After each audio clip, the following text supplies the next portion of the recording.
while we're doing that, there was one last question that someone had down here. Yes, Rebecca.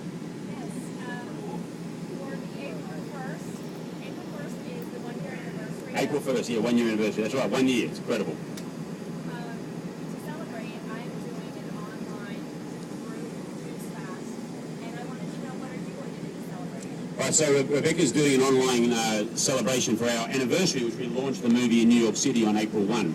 So we're going to put out well, what I'm going to be doing, I don't know what I'm going to be on April 1. Where's it, Sunday, isn't it? Yeah.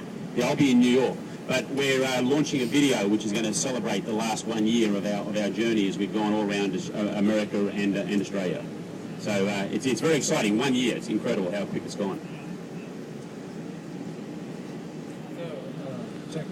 I'm here to welcome Brendan Brazier from Vega.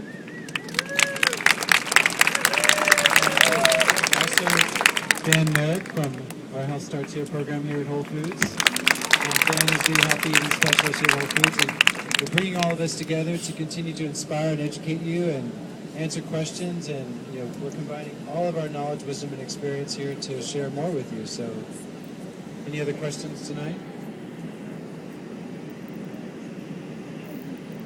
Here we go. Okay. People that you know really need help, diet and juicing. How do you go about getting them to understand it? So the question was, when people that really desire this juicing program, that need this juicing program, that don't desire it, but really need this program, how do you go about helping them? I get asked that question a lot, and I've given this a lot of thought. And you can that saying, you can lead a horse to water, but you can't make it drink, right? So what I have found is, leading by example is a great way to inspire others around you, people you love or people that love you.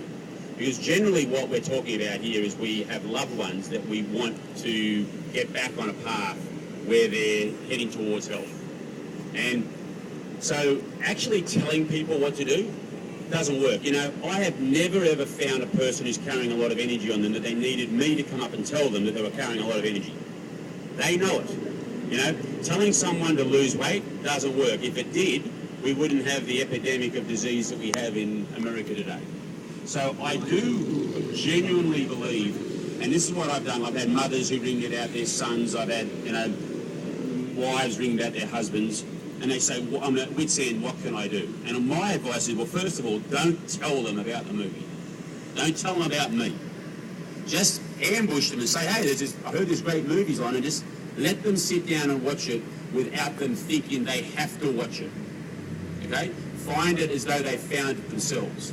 That's point one. Point two is then say, you know what, I'm going to give that a go. Don't even ask them to do it. Don't say, hey, do you want to do it with me? No. Say, I'm going to give that a go, and just start doing it. And if they're in the house and, you're the person cooking dinner, well, they're going to be strife for 10 days, aren't they? So they've got a choice to make. And so then so that's how I think you've really got to just do it yourself and lead by example. And when they ask the question, ask how you're feeling, whatever. Be honest. Oh, it's not good. I'm feeling great. Day 4, day 5, I feel great. And then say, look, if you want to do it with me, you're welcome. I'll help you. But I think pushing people and telling them doesn't work.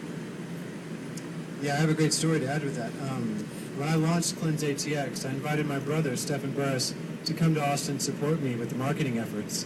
And he's very standard American diet, booze, alcohol, meat, potatoes. And he decided to do the cleanse with me.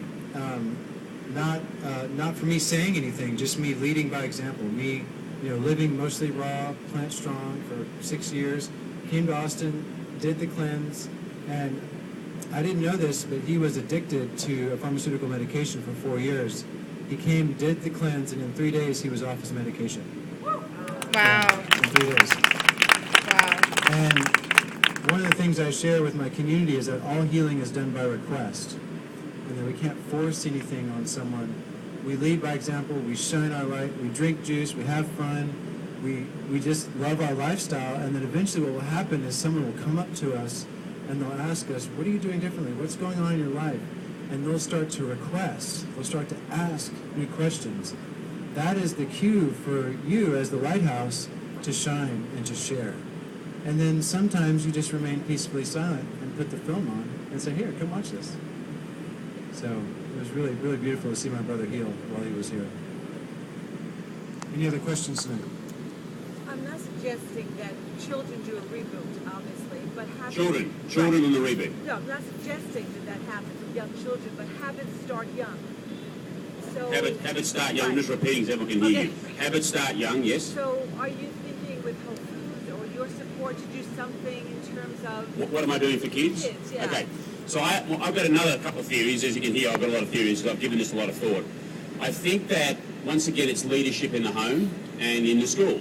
Now, I think it's easier to start changing things in your own home than it is to change things in schools.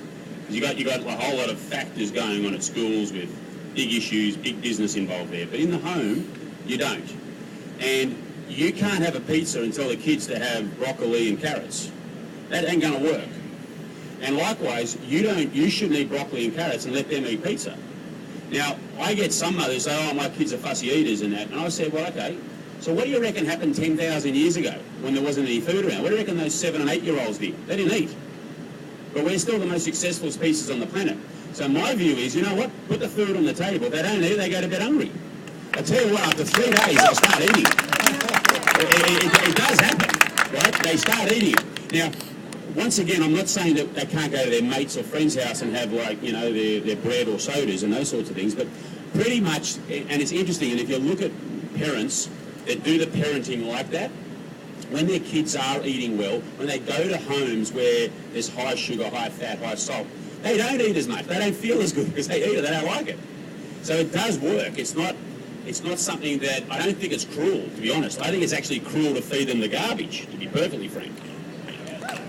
Yep. Over here.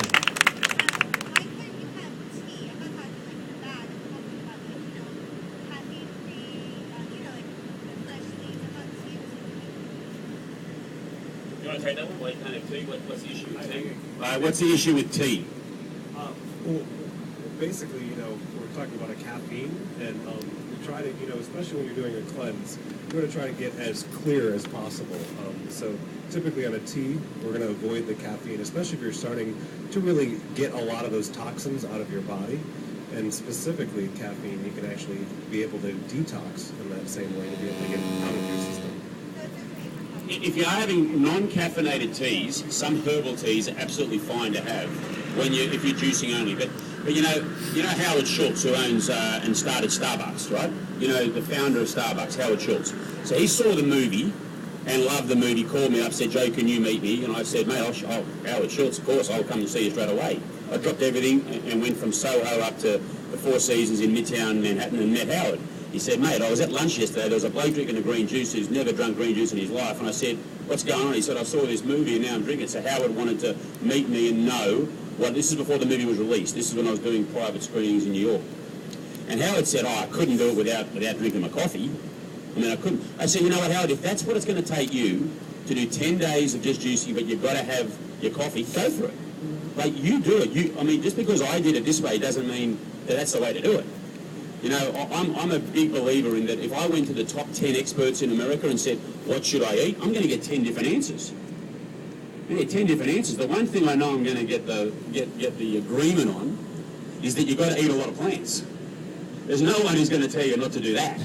But all the other nuances, all the other little things, like you decide that for yourself. So I'm big on that. And I've met so many people, and I'm sure the people who've done a modified reboot that works for them.